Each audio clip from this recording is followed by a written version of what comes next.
da una parte di aver provocato un massacro, dall'altra di aver portato via i beni dello Stato. Cosa risponde Siad Barre a queste accuse?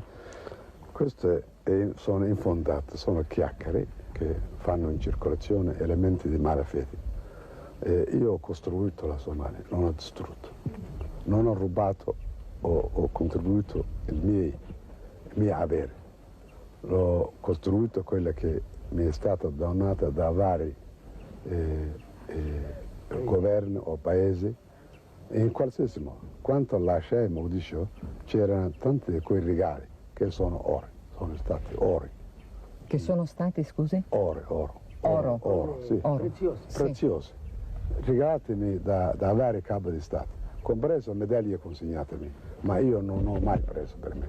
Ho sempre messo a posto per le storie del popolo somalo, come sua proprietà. Ecco, io sono stata a Mogadiscio, mi hanno fatto vedere le banche saccheggiate, mi hanno fatto vedere le chiese distrutte, ho visto la cattedrale con delle scritte anticristiane, mi hanno detto che le hanno scritte i vostri uomini e che le banche erano state saccheggiate dagli uomini di Siad Barre. Hanno fatto loro, questa è la verità. Se non fosse così, cosa hanno fatto agli ospedali, cosa hanno fatto alle infermerie, cosa hanno fatto alle scuole, cosa hanno fatto ai monumenti, cosa hanno fatto, uffici, come hanno fatto, perché saccheggiano così?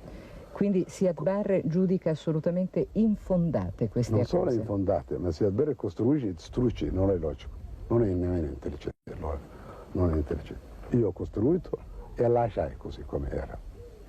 E tutti erano intatti quando lasciai.